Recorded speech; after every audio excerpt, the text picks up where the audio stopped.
शरणं मस्तु।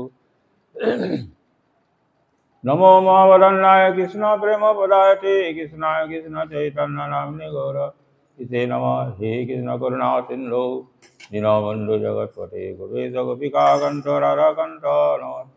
तप्त कांचन गौरांगी राधे वृंदावनेश्वरी विधवानुसुते देवी प्रणमामि हरिप्रिये। जयतां सुरतो पंगुर्मन्दमतिर्गति मत्सर्वस्व पदाम्बुजो राधा मदन दिव्यारण्यकल्पतु माधव हिमदनागर सिंहासनस्थो श्री राधा श्री रघुविंद देवोपस्थालिभिसेव्य मनस्फुरामि हिमानरासुरतारम्भे वंशीवटतटस्थित कत्सन्वेणुसनर्गोपीर्गोपीनाथ सुरस्तिना वृन्दावै तुलसीदेव वै प्रिया वै केशवस्य च विष्णुभक्तिपदे देवी सत्यवत्यै नमो नमः। श्रीकृष्ण चैतन्य प्रभु नित्यानंद यद्वैत गदाधर शिवासादि गौरभक्तवृन्द हरे कृष्णा कृष्ण कृष्ण हरे हरे हरे राम राम राम हरे हरे।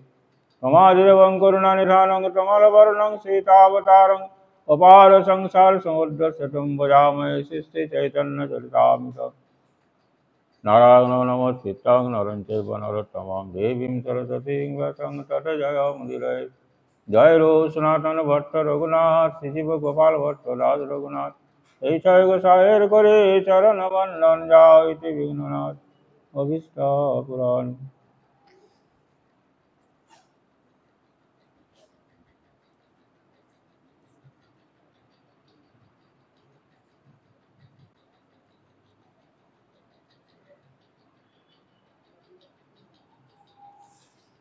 श्री चैतन्य चरितामृत आदि लीला द्वादश परिच्छेद।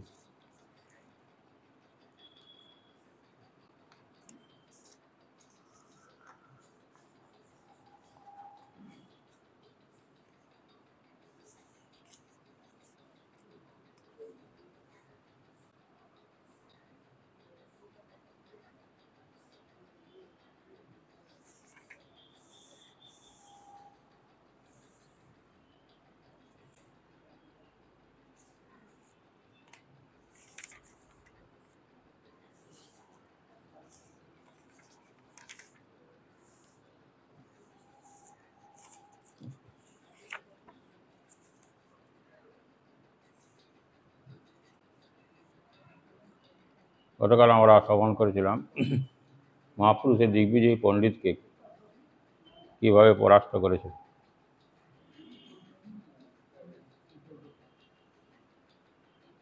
মহাপুরু বললেন আমি গঙ্গার মহিমা কীর্তন করি।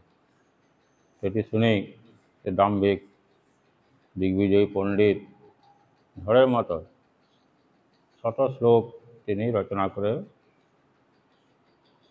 পাঠ করলেন। তাও মহাপুরু বললেন আপনি তো এত যা শ্লোক আমরা তো কেউ অর্থ বুঝতে পারছি না, আপনি একটা শ্লোকের অর্থ বুঝান তাহলে আমাদের ভালো হয়। তবে যে বলুন তাহলে কোন শ্লোকটা অর্থ করবো। তখন মহাপ্রভু অর্থ শ্লোকের মধ্যে একটি শ্লোক উল্লেখ করলেন। দিগ্বিজয় পণ্ডিত আশ্চর্য হয়ে গেল, আমি ঝড়ের মতো এই শ্লোক আমি বলে গেছি, তার মধ্যে কী করে ওই শ্লোকটা মুখস্থ মনে করল। যাক সেই শ্লোকটির ব্যাকরণগত ত্রুটি মহাপ্রভু দেখালেন, পণ্ডিত তাতে পরাজিত হয়। চিন্তা করছি এটা সামান্য ব্যাকরণ শাস্ত্রে পণ্ডিত, তার কাছে আমি আজ হেরে গেলাম। আমি সারা ভারতবর্ষ দিগ্বিজয় করে এসেছি বড় বড় পণ্ডিত, এটা সামান্য শিশুশাস্ত্রের পণ্ডিত, তার কাছে আমি হেরে গেলাম।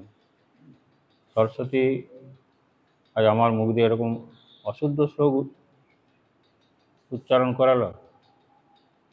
কিন্তু রাত্রে যে আমি আজ আবার আমি সরস্বতী মায়ের আবার আরাধনা করি।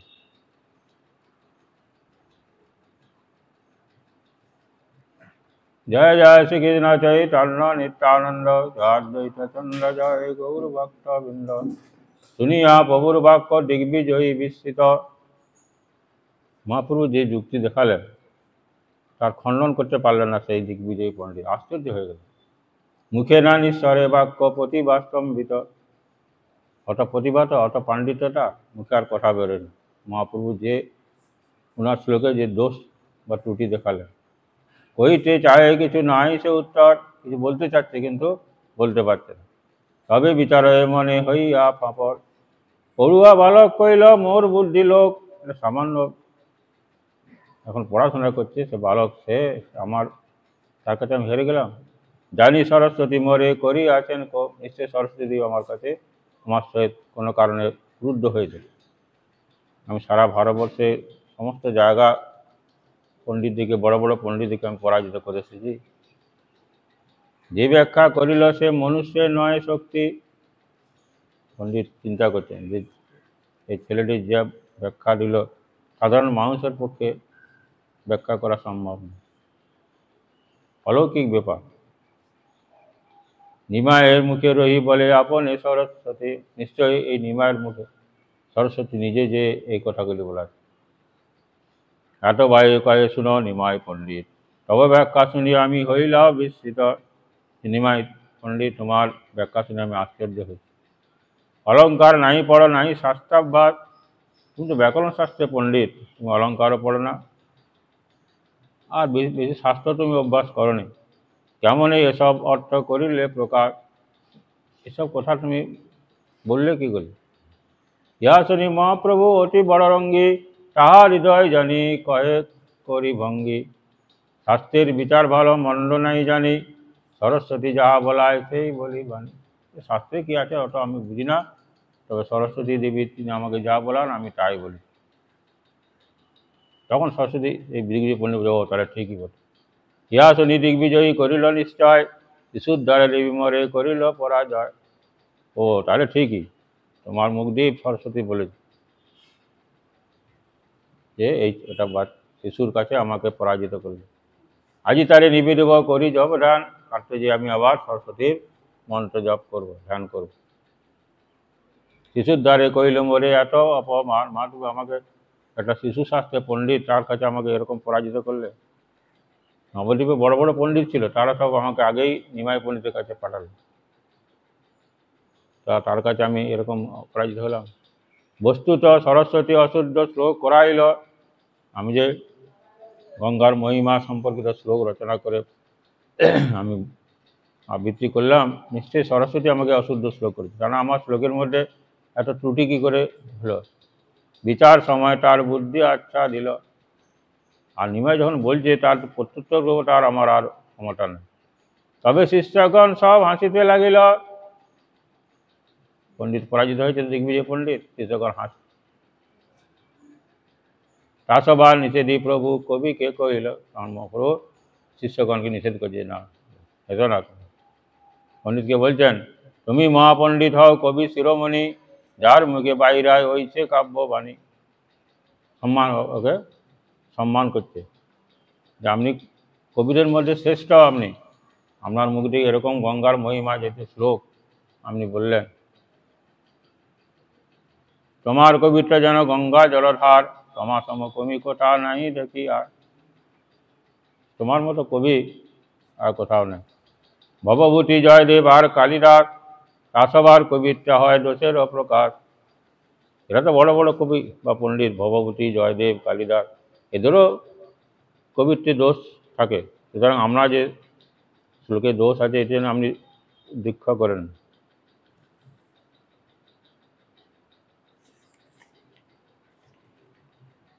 দোষ গুণ বিচারে এই অল্প করিমানি, কবিত্ব কারণে শক্তি তাই সেবা কানি। আপনার শ্লোকে যে দোষ আমি দেখালাম বলে সামান্য জিনিস, আপনার কবিত্ব বা পাণ্ডিত্য এটা সবচেয়ে বড়। সেই সব চাপল্য কিছু না হলবে আমার, যে পণ্ডিত দিগ্বিজয় পণ্ডিত, আমার চাপলতা তুমি কিছু গ্রহণ করো না। শিষ্যের সমান মুই না হো তোমার, আমি তোমার শিষ্যের যোগ্য নই, সমান নই। আজই বাসা যাও কালি মিলন আবার, আজকে বাসা যাও কালকে আবার আমার সাক্ষাৎ। শুনিব তোমার মুখে শাস্ত্রের বিচার, তোমাকে আবার শাস্ত্রের কথা শ্রবণ করো। এই মতো নিজ ঘরে গেলা দুইজন, মহাপ্রভু বাড়ি গেলেন আর সেই দিগ্বিজয় পণ্ডিত বাড়ি গেলেন। কবি রাত্রে কহিলা সরস্বতী আরাধন, সরস্বতী রাত্রে তারে উপদেশ কহিল, সাক্ষাৎ ঈশ্বর করি প্রভুরে জানিল। সরস্বতী দেবী বলে তুমি যার কাছে হেরেছে সে আমার পতি, আমি তার কাছে কি করবো আমি? রাতে আসি প্রভু পরে লইল শরণ, যখন জানতে পারলি স্বয়ং ভগবান ভোরবেলা এসেছে, সেই দিগ্বিজয় পণ্ডিত মহাপ্রভু শরণাগত হল। প্রভু কৃপা করিল তার খণ্ডিল বন্ধন, মহাপ্রভু তাকে কৃপা করলেন। ভাগ্যবন্ত দিগ্বিজয়ী সফল জীবন, বিদ্যা বলে পাইল মহাপ্রভুর চরণ। কিরকম দিগ্বিজয় করতে এসেছিল, দিগ্বিজয় করতে এসে মহাপ্রভুর সঙ্গে তর্কযুদ্ধ করতে এসে মহাপ্রভু কৃপা লাভ করলেন, মহাপ্রভু চরণ লাভ করলেন। তা বলছেন ভাগ্যবান, অত্যন্ত ভাগ্যবান ওই দিগ্বিজয়ী পণ্ডিত। এই সব লীলা বর্ণিয়া আছেন বৃন্দাবন দাস, যে কিছু করিল ইহা বিশেষ প্রকার। এই লীলাটি বৃন্দাবন দাস ঠাকুর চৈতন্য ভাগবতে বিশেষভাবে বর্ণনা করেছে। চৈতন্য গোসাই লীলা অমৃতের ধার, সর্বেন্দ্র তৃপ্তি হয় শ্রবণে যার। বন্দে সৌরভ অদ্ভুতে অহং তং চৈতন্যং যৎপ্রসাদত, যবনা সুম নায়ন্তি কৃষ্ণ নাম প্রজল্পকা। যার প্রসাদে যবনগণ সচ্চরিত্র হইয়া কৃষ্ণ নাম জপ করিয়া থাকেন, সেই স্বচ্ছন্দ অদ্ভুত চেষ্টা বিশেষ চৈতন্যদেবকে আমি বর্ণনা করি। জয় জয় শ্রী চৈতন্য জয় নিত্যানন্দ, জয় অদ্বৈত চন্দ্র জয় গৌর ভক্ত বৃন্দ। কৈশোর লীলাসূত্র করিল গমন, যৌবন লীলাসূত্র করি অনুক্রম। বিদ্যা সৌন্দর্য সন্দেশ সম্ভব নিত্য কীর্তনই, প্রেম নাম পরা নৈষ্ঠ গৌর দিব্যতি যৌবনে। যৌবনকালে মহাপ্রভু কী করেছিলেন? বিদ্যার বিলাস, সৌন্দর্য, সন্দেশ, সম্ভব, নিত্য, কীর্তন, এই সমস্ত নাম প্রেম দ্বারা দান দ্বারা গৌরচন্দ্র যৌবনকালে শোভাপ্রাপ্ত হইয়াছে। যৌবনকালে তুমি এই সকল ক্রিয়া করেছ। যৌবন প্রবেশে অঙ্গের অঙ্গ বিভূষণ, দিব্য বস্ত্র দিব্য বেশ মাল্য চন্দন।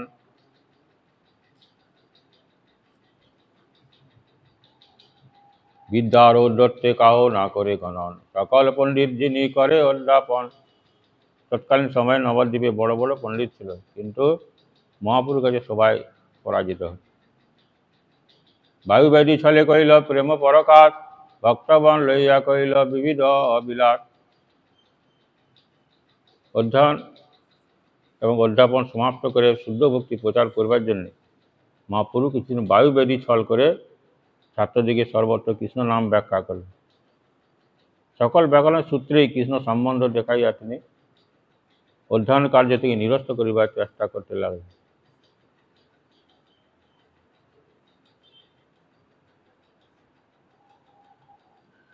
তবে তো করিলা প্রভু গয়াতে গমন, ঈশ্বর পুরীর সঙ্গে তথায় মিলন।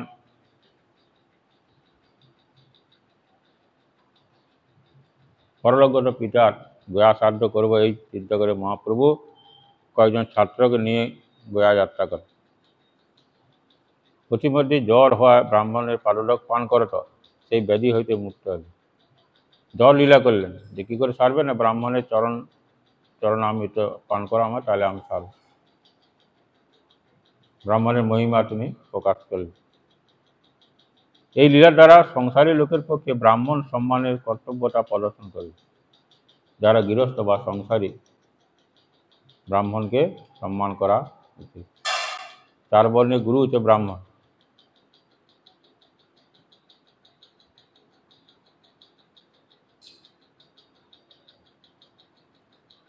দীক্ষা অন্তরে হইল প্রেমের প্রকাশ, দেশে অনুগমন পুনঃ প্রেমের বিলাস। গয়ায় পৌঁছিয়া ঈশ্বরপুরীর নিকট কৃষ্ণ মন্ত্র দীক্ষা গ্রহণ করলেন। সেই মন্ত্র গ্রহণ হইতে মহাপ্রভু প্রেম প্রকাশ পাইতে লাগিল। গয়া কার্য সমাপ্ত করিয়া শ্রীরাম নবদ্বীপে আসিয়া প্রেম প্রচার করতে লাগলেন। সতীকে প্রেম দান তবে অদ্বৈত মিলন, অদ্বৈত পাইল বিশ্বরূপ দর্শন। একদিন মহাপ্রভু শিবাসের বাড়িতে বিষ্ণু খাটার উপর বসেছিলেন যে মদীয় জননী অদ্বৈত আচার্যের নিকট বৈষ্ণব অপরাধ বলছেন করিয়াছেন। সেই অপরাধ না ক্ষমাইলে, অদ্বৈত কর্তৃক ক্ষমাপিত না হইলে তিনি প্রেম ভক্তি প্রাপ্ত হইবেন। ভক্তগণ সব হাহাকার। সতী মাতা বৈষ্ণব অপরাধ, আশ্চর্য ব্যাপার।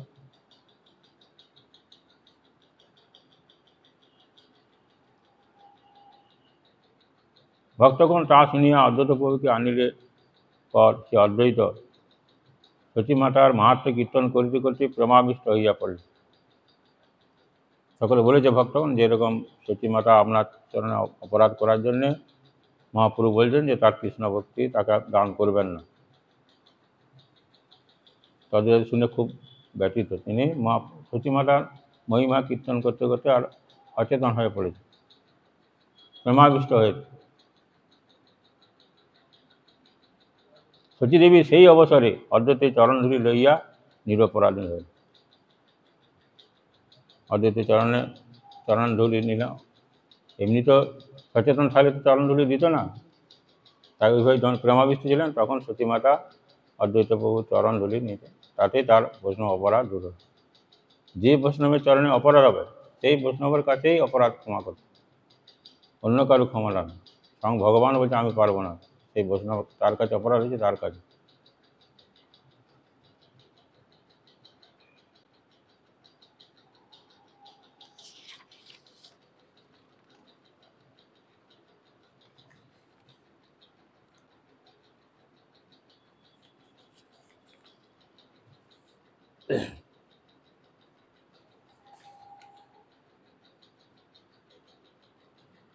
তার সতী মহারাজ যখনই অদ্বৈত প্রভু চরণ ধরে নিলেন তখন তার অপরাধ হয়েছে।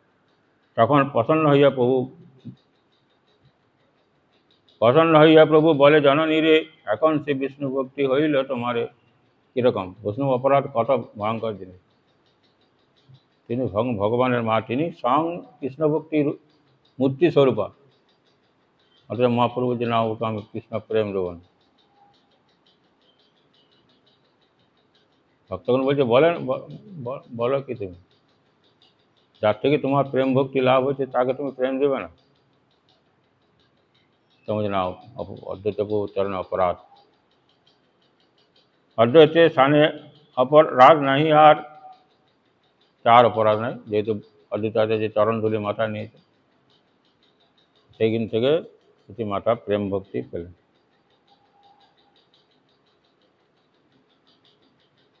এই বিশ্বরূপ অদ্বৈত প্রভুর বাড়িতে প্রতিদিন ওই কৃষ্ণ কথা বা শাস্ত্র আলোচনা করতে যেত।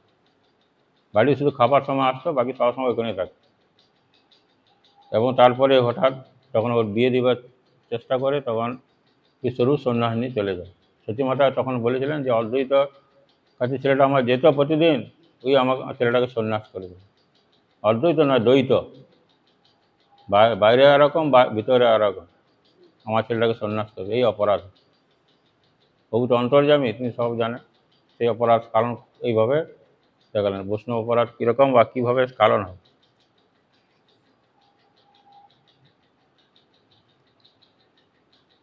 চাপাল গোপাল বৈষ্ণব অপরাধ, শিবাস পণ্ডিতের চরণে অপরাধ করার জন্য তার কুষ্ঠ ব্যাধি হল। কোনো জায়গায় তার অপরাধ কারণ হল না। কাশীধামে গেলেন, শিব ঠাকুর বলছে আমি পারব না। মহাপ্রভু কৃপা করলেন না, তুমি যার কাছে অপরাধ তার কাছে ক্ষমা আছে। শিবাস পণ্ডিতের চরণে শরণাগত হলে তখন তার অপরাধ কারণ হল, তখন তার কুষ্ঠরোগও দূর হলো। তখন বলেছেন মহাপ্রভু, তুমি যে মুখে বৈষ্ণব নিন্দা করেছো সেই মুখে বৈষ্ণব বন্দনা করো। তখন বৈষ্ণব বন্দনা তিনি রচনা করলেন। বৃন্দাবনবাসী যত বৈষ্ণবেরগণ, এই কীর্তি তিনি রচনা করেন। মহাপ্রভুর নাম দিলেন দেবকীনন্দন, দেবকীনন্দন নাম। বৈষ্ণব অপরাধ হলে কীভাবে খণ্ডন হয়? সেই বৈষ্ণব যার কাছে অপরাধ, তার কাছে অন্য কারো ক্ষমতা নেই সেই অপরাধে। যে পায়ে যদি কাঁটা ফুটে, কাঁধে সেই কাঁটা পার করা যাবে কি? যেখানে ফুটেছে সেইখান থেকে কাঁটাটা বার করতে। সেরকম যার চরণে তোমার অপরাধ হয়েছে, বৈষ্ণব অপরাধ, তার কাছে। দুর্বাসা মুনি অম্বরীশ মহারাজের কাছে অপরাধ হয়। ব্রহ্মা বিষ্ণু মহেশ্বর, এমনকি ভগবান তিনিও তাকে রক্ষা করতে পারেন না সুদর্শন চক্র থেকে। সেই অম্বরীশ মহারাজের কাছে যখন শরণাগত হলো তখন তিনি রক্ষা পেলেন। সুতরাং যার চরণে অপরাধ হবে তার কাছেই আমার অপরাধ ক্ষমা চাইতে হবে। তিনি কৃপা করলে তাহলে সেই থেকে অপরাধ থেকে আমি মুক্ত হব। অন্য কোনো উপায় নেই, দ্বিতীয় কোনো। স্বয়ং ভগবান বলছে আমার ক্ষমতা নেই তোমার আমার ভক্তের চরণে অপরাধ।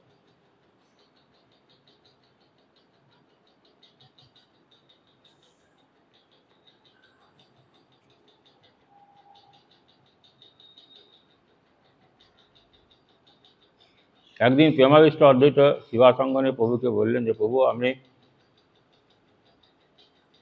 কুরুক্ষেত্রে যুদ্ধকালীন আপনি অর্জুনকে বিশ্বরূপ দেখেছেন, তা আমি দেখতে ইচ্ছা করি, আমাকে দেখ। তখন মহাপুরু তাকে দয়া করে বিশ্বরূপ দেখেছিলেন।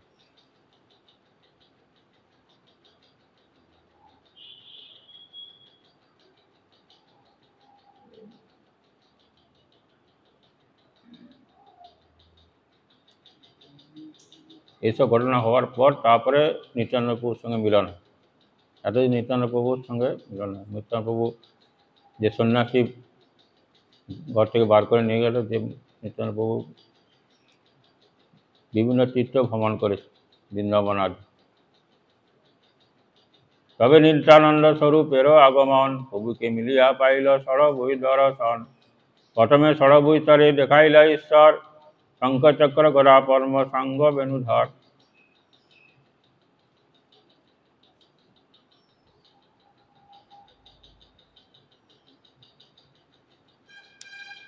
পাছে চতুর্ভুজ হইলা তিনঙ্গ বক্র, দুই হস্তে বেণু বাজায় দুই হস্তে শঙ্খচক্র। তবে ত্রিভুজ কেবল বংশী বাদন, শ্যামঙ্গ পীত বস্ত্র বজেন্দ্র নন্দন। তার প্রথমে ষড়ভুজ দেখাল,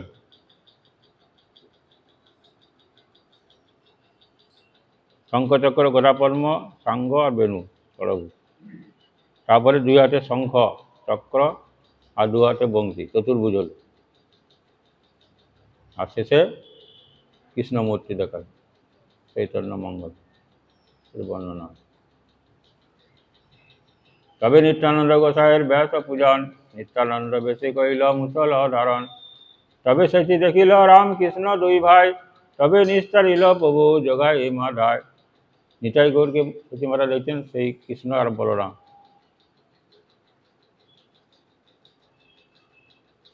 এখানে সূত্রকারে বলছে, তারপর বলতে সেই যোগাই মাধায়কে উদ্ধার করে দেবে।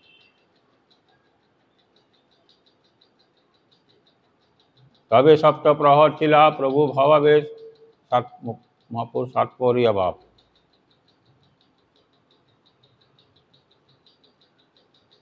যথা তথা ভক্তগণ দেখিল বিশেষে, বরাহ আবেশে হইলা মুরারি ভবনে। তার স্কন্ধে চড়ি প্রভু নাচিলা অঙ্গনে। তবে শুক্রাম্বরের কইল তণ্ডুল ভক্ষণ, হরের নাম শোকের কইল অর্থ বিবরণ। হরের নাম হরের নাম হরের নাম হইব কেবলম, কলৌ নাস্তেব্য নাস্তেব্য নাস্তেব্য গতির অন্যথা। কলিকালে নাম রূপে কৃষ্ণ অবতার, নাম হইতে হয় সর্ব জগৎ নিস্তার।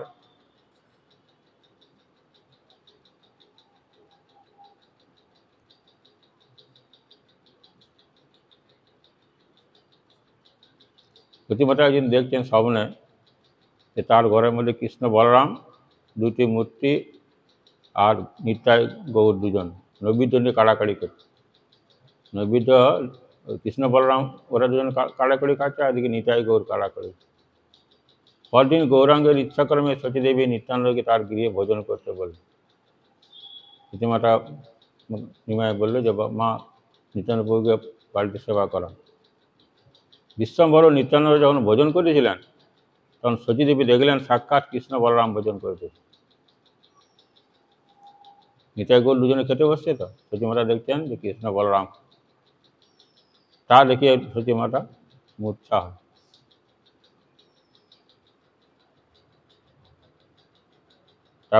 তবে সতী দেখিল রামকৃষ্ণ দুই ভাই এই লীলাটি দর্শন করছে এবং যোগাই মাতাকে উদ্ধার করেছে। যোগাই মাতায় নবদ্বীপে জন্মগ্রহণ করিয়া বহুবিধ পাপে রটেছে। দুজনে ব্রাহ্মণ সন্তান। প্রভুর আজ্ঞায় নিত্যানন্দ এবং হরিদাস গৃহে গৃহে নাম প্রচার করিতে গিয়া ওই দুই মধ্যম ব্যক্তির কোপে পড়িল। মহাপুরু হরিদাস আর নিত্যানন্দকে আদেশ করলেন, তোমরা যাও ঘরে ঘরে গিয়া করো এই ভিক্ষা। কি ভিক্ষা? শিক্ষা করবে, ভজ কৃষ্ণ বল কৃষ্ণ কর কৃষ্ণ শিক্ষা।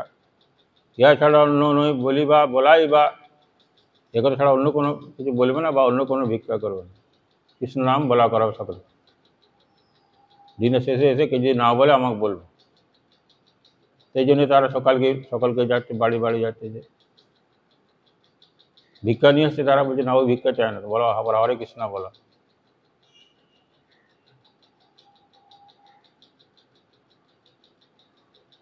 তখন সেই যোগায় মারা তার সব সেখানে পড়ে থাকতো, যোগা শ্মশানে মশানে পড়ে থাকতো।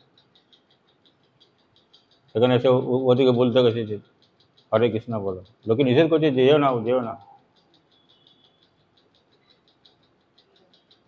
আর যেমনি বলতে গেছে অমনি তাড়া করে নিয়ে আসে।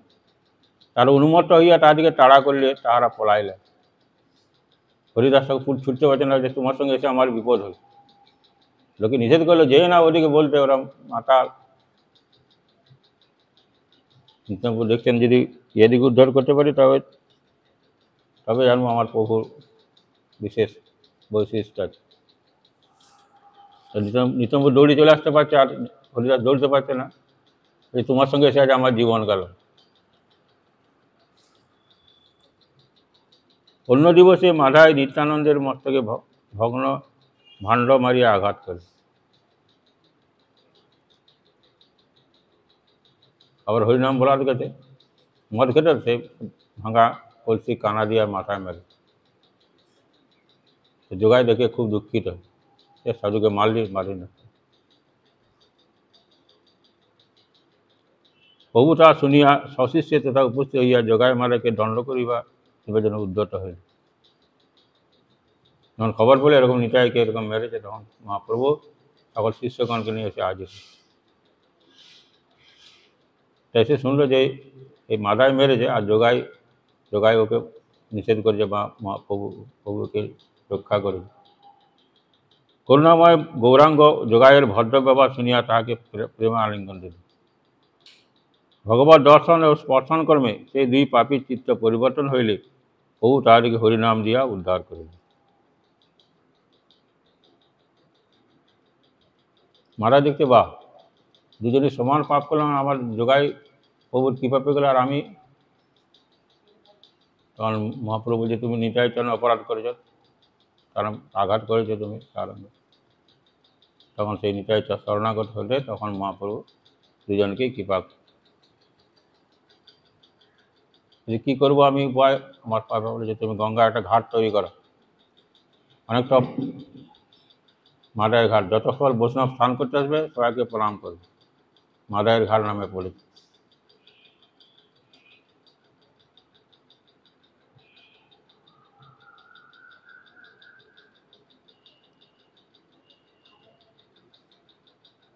তারপরে বৃহৎ নারদীয় পুরাণে এই শ্লোকটি বললেন, কলিযুগে হরিনাম ছাড়া গতি নাই। কলিকালে নামরূপে কৃষ্ণ অবতার, নামরূপে অবতার তিনি। দাপর যুগে তিনি কৃষ্ণ অপরাধ হয়েছিলেন, অবতার হয়েছিলেন। কলিযুগে সেই নাম, যে নাম সেই কৃষ্ণ, সাক্ষাৎ কৃষ্ণ। হরে কৃষ্ণ বলার সঙ্গে সঙ্গে মুখ সিংহাসনে সে রাধা কৃষ্ণ বসবে। তার সে মুখ সিংহাসনে যদি অপবিত্র, যাতে অপবিত্র না হয়, অকাদ্য অমেদ্য কুমেদ্য খেলে সেটি অপবিত্র হলে, পুজো অর্চন করা গিয়ে ঘর সুন্দর করে মুছা হয়, পরিষ্কার করা হয়, আলপনা দেওয়া হয়, সেরকম মুখ সিংহাসনটিকে পবিত্র রাখতে হবে। তারপরে কলিকালে নামরূপে কৃষ্ণ অবতার, নাম হইতে হয় সর্বজগৎ নিস্তার। কলিযুগে হরিনাম থেকে সমস্ত সব উদ্ধার হবে, আর দ্বিতীয় কোনো পন্থা নেই। কলিযুগ ধর্ম ওই নাম বিনা কলিকালে আর নাই ধর্ম। তুমি কি ধর্ম করবে? হরিনাম করো। দৃঢ়তার জন্য 3 বার বলো, নাস্তেব্য নাস্তেব্য নাস্তেব্য, গতি নাই গতি নাই গতি। দাড্ড লাগি হরে নাম মুক্তি 3 বার, জড় লোক বুঝাইতে পুনঃ এবকার। কেবল শব্দে পুনরপি নিশ্চয় কারণ, নিশ্চয় কেবলম একমাত্র উপায়, হরে নামই বা কেবলম। জ্ঞান যোগ তপ আদি কর্ম নিবারণ, জ্ঞানের দ্বারা, যোগের দ্বারা, তপস্যার দ্বারা মুক্ত হওয়া যাবে না, কৃষ্ণ ভক্তি পাওয়া যাবে না, ভগবানকে পাওয়া যাবে। হরিরসা যে মানে তার নাহিক নিস্তার, নাই নাই নাই তিনি উক্তি এবকার। সুতরাং নাম ছাড়া অন্য কোনো উপায়ে কলিকালে উদ্ধার হওয়া যায়।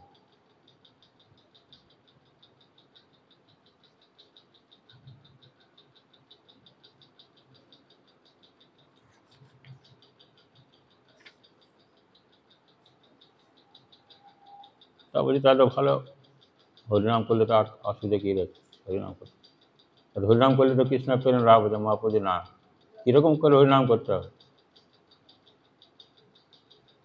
যেই রূপে নাম লইলে কৃষ্ণ প্রেম উদয়, তার লক্ষণ শ্লোক শুনো স্বরূপ রাম রায়। যে কীভাবে নাম করলে কৃষ্ণ প্রেম হবে?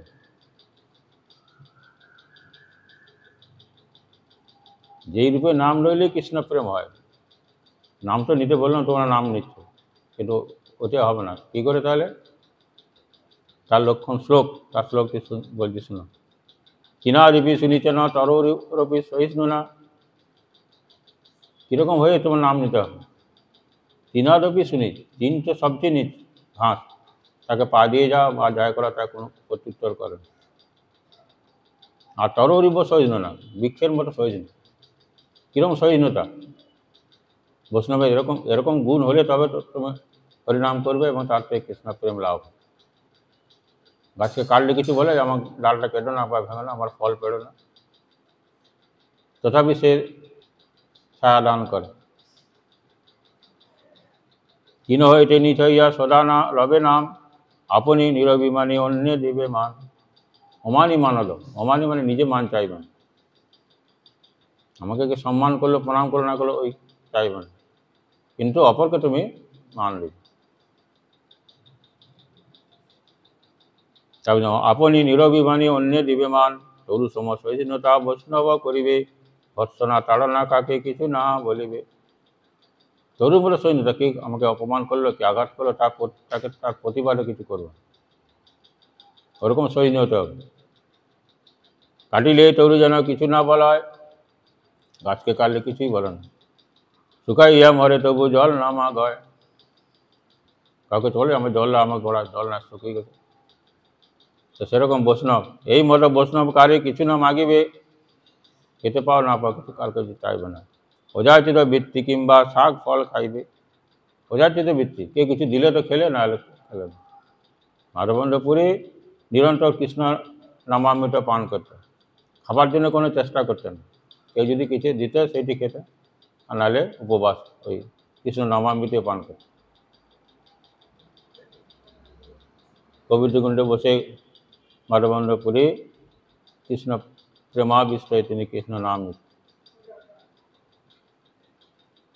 ভগবান তিনি বালগোপাল গোপবেশ ধারণ করে একটি মাটির ঘটে করে দুধ নিয়ে এসে, যে ও সাধু বাবা তুমি কার ধ্যান করছো? এতে সুন্দর ছেলে, কালো পুত্রের ছেলে, এ নাও দুধ এনেছি, এটা তুমি খাও, সারাদিন উপবাস আছে। বলছে আমি উপবাস আছি, তুমি কি জানলে বাবা? না এই গোবিন্দকুণ্ডে মায়েরা সব জল নিতে আসে, তো তারা বললো আমাকে, মা আমাকে দুধ দিয়ে পাঠিয়েছে, আমি দুধ খেয়ে খাও, আমি যাই, আমাকে গরু দুইতে হয়। এরকম অজাচক বৃত্তি ছিল মাধবমন্ত্রী। কোনোদিন নিজে রান্না করে খাবো এরকম করে না, কারো কাছে কি চাইতো না কিছু। তারপর যেই মতো বৈষ্ণব কারে কিছু না মাগিবে, অযাচিত বৃত্তি কিংবা শাক ফল খাইবে। শাক ফল, বন্য শাক ফল মূল যা পাবে তাই খেয়ে জীবন ধারণ করবে।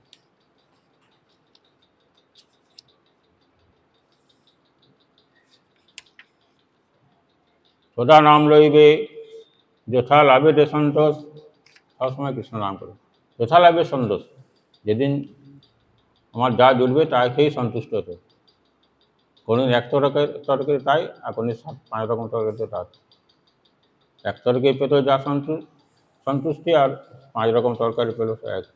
যথা লাভে সন্তোষ, যথা লাভ, যেদিন যা হবে তাতেই সন্তুষ্ট থাকতে হবে।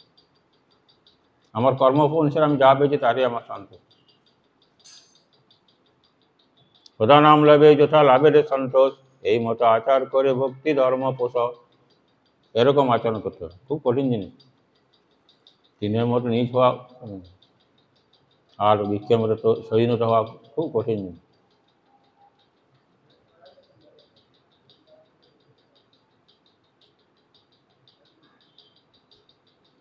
মহাপ্রভু নিজের মুখনিষ্ঠিত বাণী এটা। তিনারবি শুনিছেন তরুরিব সহিষ্ণুনা অমানিনা মানদিন কীর্তনীয় সদাহরি। কীর্তনীয় সদাহরি, সর্বদা কৃষ্ণ নাম করে সর্বদা। উর্ধ্ববায়ী করি কহ শুনো সর্বলোক, নাম সূত্রে গাঁথি পর কণ্ঠে এই শ্লোক। প্রভুর আজ্ঞায় কর এই শ্লোক আচরণ, অবশ্য পাইবে তবে শ্রীকৃষ্ণ চরণ। তাহলে শুধু হরিনাম করলে পাবে না, এরকম হতে হবে। শুনো সর্বলোক, এই যে আমি শ্লোকটি বললেন, এইটি তুমি হৃদয়ে গেঁথে রাখো, এইভাবে কৃষ্ণ নাম নেবে, তাহলে শ্রীকৃষ্ণ চরণ পাবে। তবে বহু শিবাসের গৃহে নিরন্তর, রাত্রে সংকীর্তন কইল 1 সম্বৎসর। শিবাস পণ্ডিতের ঘরে রাত্রেবেলায় দরজা বন্ধ করে তিনি কীর্তন করতেন। সেখানে তখন অন্য কোনো লোক সেখানে প্রবেশ করার সুযোগ পেতেন। দিনের বেলা তিনি রাস্তাতে নগর কীর্তন করতেন, সকলেই সঙ্গ পেত, কিন্তু রাত্রেবেলায় নিত্যকে দেখার সুযোগ পেতেন।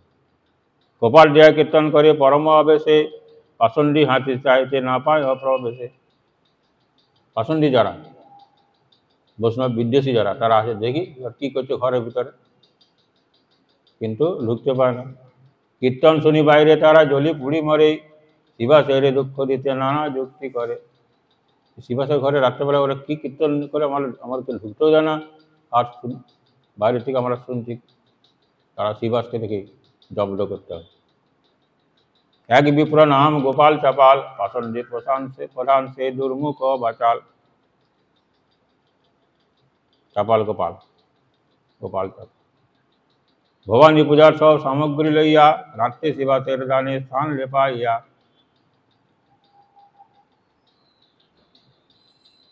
কলার পাতার উপরে হইল উলু ফল, হরিদ্রা সিন্দুরা রক্ত চন্দন চণ্ডুল। মধ্যবাণ্ড পাশে ধরি নিজ ঘরে গেল, প্রাতঃকালে শিবাস তাহা তো দেখিলা।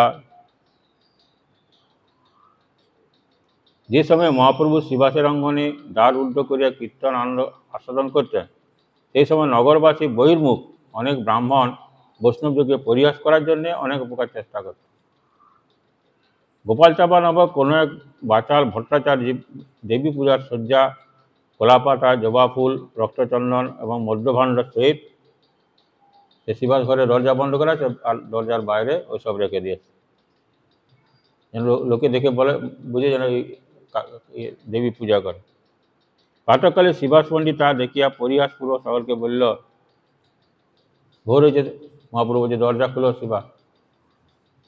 মহাপ্রভু সব জানে, শিবা দরজা খুলে দেখছেন দরজার সামনে ওই সময়। তখন শিবাস পণ্ডিত বলছেন, দেখো দেখো, আমি নিত্য রাত্রে ভবানীর পূজা করিয়া থাকি, ইহাতে আমার শাক্ত পরিচয়ের যে মহিমা তা জানিতে পারি। দেখো আমি শক্তি আরাধনা করি। তখন যারা ভদ্রলোক তারা দেখে খুব দুঃখ পেল, তাহা দেখিয়া অত্যন্ত দুঃখিত হইলেন এবং হাঁড়ি ডাকাইয়া সেই মধ্যাদি কদর্য দ্রব্য সকল দূরে নিক্ষেপ করত, জল গোময় দ্বারা সে স্থান পরিশুদ্ধ করে। সেই বৈষ্ণব অপরাধে গোপাল চাপালের গলৎ কুষ্ঠ রোগ হইল।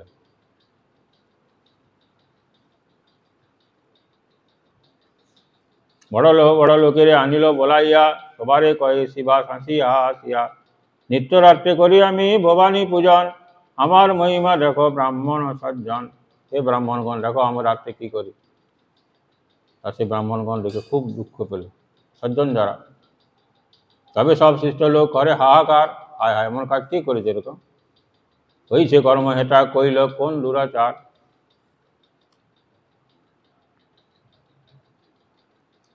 হাঁড়িকে আনিয়া সব দূর করাইল, জল গোময় দিয়া সে স্থান লেপাইল। গোবর জল দিয়ে স্থানটাকে পবিত্র করল।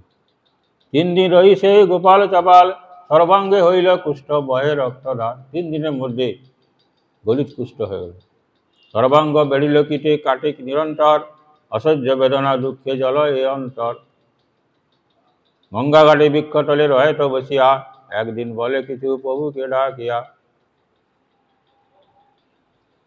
গঙ্গাধরে গাছের তলায় বসেছে, এই কুষ্ঠ যন্ত্রণায় মহাপ্রভু যাচ্ছে, দেখে বলছে, গ্রাম সম্বন্ধে আমি তোমার মাতুল, নিমায় গাঁ সম্বন্ধে আমি তোমার মামা হই। ভাগিনা মই কুষ্ঠ ব্যাধিতে হইয়াছি বেগুল। দেখো ভাগিনা, কুষ্ঠ রোগে আমি কীরকম যন্ত্রণা কষ্ট পাচ্ছি। লোক সব উদ্ধারিতে তোমার অবতার, সমস্ত জীবকে উদ্ধার করার জন্য তুমি তো অবতার হয়েছ। মুই বড় দুঃখী, মরে করো উদ্ধার। আমি বড় দুঃখ কষ্ট পাচ্ছি, আমাকে উদ্ধার করো। এত শুনি মহাপ্রভুর ক্রুদ্ধ হইল ক্রুদ্ধ মন, প্রভা বেশে বলে তারে তর্জন অবসান। মহাপ্রভু ক্রুদ্ধ হলেন, আরে পাবি ভক্তর দোষী তোরে না উদ্ধারিম, ভক্তর দোষী তুই আমার ভক্তের চরণে অপরাধ করেছিস, তোকে আমি উদ্ধার করবো না। কোটি জন্ম এই মতে কিরাই খাওয়াই, কোটি জন্ম ধরে এই যত জন্ম প্রতি জন্মে এরকম গলিত কুষ্ঠ হয়ে ওই পোকায় তোকে কিটে খাওয়াবন। শিবাসে করাইলি তুই ভবানী পূজন, তুই শিবাসে করে এরকম তাকে ভবানী পূজার ওইসব সজ্জা দিয়েছি। কারণ ভবানী পূজা অবৈষ্ণবের কীর্তন, বৈষ্ণবের কীর্তন না। কিন্তু সেই করেছে সেই অপরাধ। আসন্নি সংহারিতে মোর এই অপরাধ অবতার, আসন্নি সংহারে ভক্তি করি মোর সঞ্চার। এত বলি গেলা প্রভু করিতে গঙ্গা স্নান, সেই পাবি দুঃখ ভোগে না যায় অপরাণ। সন্ন্যাস করিয়া যাবে প্রভু নীলা চলে গেলা, তথা হইতে যাবে কুলিয়া গ্রামে আইলা। তবে সেই পাপি প্রভুর লইলা শরণ, হিতোপদেশ কইল হইয়া করুন। তারপরে মহাপ্রভু সন্ন্যাস নিয়ে পুরীধামে চলে যায়। পুরীধাম থেকে আবার যখন তিনি কুলিয়া গ্রামে এসেছেন, তখন এই চাপাল গোপাল আবার মহাপুরুষ শরণাগত হয়। তো ভাবনা কী করে আমার উদ্ধার হবে বল, শিবাস পণ্ডিতের স্থানে আছে অপরাধ, আমি কি করব? তুমি শিবাস পণ্ডিতকে এরকম অপরাধ করেছ, তার ঘরে ওইসব দিয়ে এসেছিলে, তার জন্য অপরাধ আছে। তথা যাও তেও যদি করে ন প্রসাদ, তার কাছে যাও, সে যদি তোমাকে কৃপা করে তাহলে তুমি এই কষ্ট থেকে উদ্ধার পাবে। তবে তোমার হবে এই পাপ বিমোচন, এছাড়া কোনো উপায় নেই। শিবাস পণ্ডিতের কাছে যাও, ক্ষমা চাও, যদি পুনঃ হইছে নাই করো আচরণ। আর একটা কথা, শিবাস কাছে অপরাধ ক্ষমা চাও গা, যদি তিনি কৃপা করেন তাহলে তুমি পাপ থেকে কষ্ট থেকে উদ্ধার করো। আর একটা কথা, আর কিন্তু কখনো করলে হবে না। যোগার মধ্যে তুই যা পাপ করেছিস, আর যদি না করিস, সেরকম আমরা অজান্তে যা পাপ করেছি, আর করবো না। যখন জানতে পেরেছি এগুলো পাপ কাজ করতে নাই, আর করবো না। বহু ভয়ে যোগায় মারা না করিস পাপ, এক যোগায় মারা, আর যদি পাপ না করিস তাহলে তোদিকে আমি উদ্ধার করবো। যোগায় মারাই বলে আর না রে বাপ, বাপ বলে আর পাপ করবো না। তো সেরকম তারপর তো বললেন আর যদি তোমার অপরাধ না করো, শিবাসের কাছে ক্ষমা চাওগা, শিবাস কৃপা করলে তোমার এই কষ্ট থেকে তোমার মুক্তি পাবে তুমি, তবে আর কিন্তু কখনো করতে পারবে না। যদি পুনঃ হইছে নাই করো আচরণ, আবার যদি কোনো বৈষ্ণব অপরাধ করো তাহলে কিন্তু আর রক্ষা। তবে বিপ্র লইল শিবাসের শরণ, তখন কপাল গোপাল যে শিবাস পণ্ডিতের শরণাগত হয়, তাহার কৃপায় হইল পাপ বিমোচন। কিরকম যে অপরাধ হয়েছিল সেটি দূর হল। আর এক বিপ্র আইল কীর্তন দেখিতে, দ্বারে কপাল না পাইল ভিতরে যাইতে। আর একজন দুর্বুদ্ধি ব্রাহ্মণ এসে যে দেখি কি ভিতরে কি কীর্তন করে, নৃত্য করে, কিন্তু দরজা বন্ধ, ঢুকতে দেয়নি ওকে। দ্বারে কপাল না পাইল ভিতরে যাইতে, ফিরি গেল বিপ্র ঘরে মনে দুঃখ পাইয়া। মানে দুঃখ, যাও আমাকে দেখতে দিল না। আর দিন প্রভুকে কয়ে গঙ্গায় দেখিয়া, গঙ্গা স্নান করতে গেছে আর মহাপ্রভু গেছে। ছাপিব তোমারে মই পাইয়াছি মন দুঃখ, মহাপ্রভু তোমাকে আমি অভিশাপ দেবো, আমি বড় দুঃখ পেয়েছি, তোমার ভিতরে শিবাসের ঘরে দরজা বন্ধ করে কীর্তন কি করো, আমার ঢুকতে দিলে না। ওইটা চেন্ডিয়া সাপে প্রচণ্ড দুর্মুখ, ওইটা ছিঁড়ে অভিশাপ দিচ্ছে, সংসার সুখ তোমার হোক বিনাশ, তোমার সংসার সুখ নাশ। সাপ শুনি মহাপ্রভুর হইল উল্লাস, ব্রাহ্মণের অভিশাপ দিল কিন্তু সংসার সুখ তোমার হবে না। মহাপ্রভু আনন্দ হলো, মহাপ্রভু জানান সন্ন্যাস দেব। প্রভুর সব বার্তা শুনে হইয়া শ্রদ্ধাবান, ব্রহ্মসাদ হইতে তার হয় পরিত্রাণ। এই যে ব্রাহ্মণ মহাপ্রভুকে অভিশাপ দিল, এটি যে শ্রবণ করবে ব্রহ্মসাপ থেকে তার মুক্তি। এই গানে রইল গ্রন্থ অমৃত লহরী, বরণ ভরিয়া সবে বল নিতাই গৌর হরি হরি। বঞ্ছা কল্পতরুভস্ত কৃপা সিন্ধুভ্যৈব চ পতিতানাং পাবনেভ্যো বৈষ্ণবেভ্যো নমো নমঃ।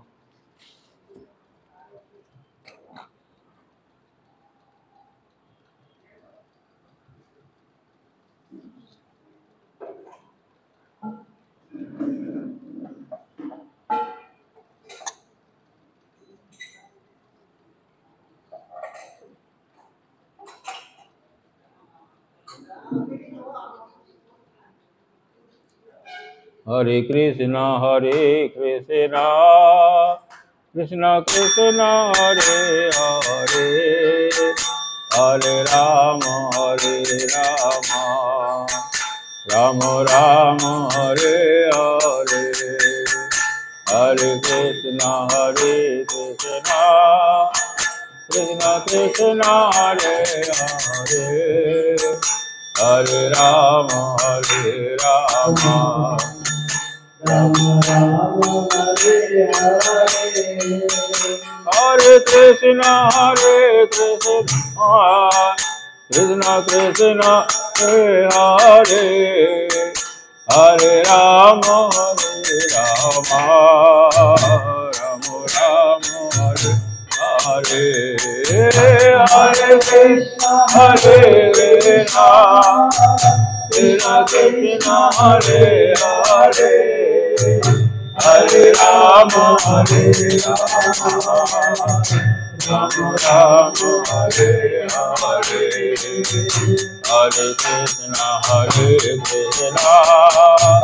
Krishna Krishna Hare Hare Hare Rama Rama Rama Hare Hare Hare Krishna Krishna Krishna Hare Hare Hare Rama Rama Rama Hare Hare Hare Krishna Krishna Krishna Hare Hare Hare Rama Rama Rama Hare Hare Hare Krishna Krishna Krishna Hare Hare Hare Rama Rama Rama Hare Hare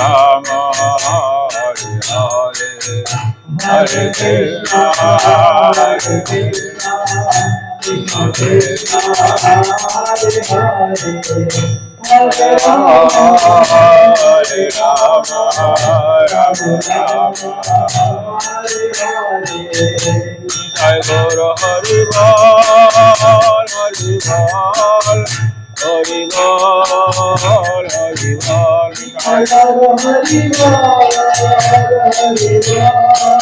Bol Hari Bol Hari Bol Jai Guru Hari Bol Hari Bol Hari Bol Hari Bol Jai Guru Hari Bol Hari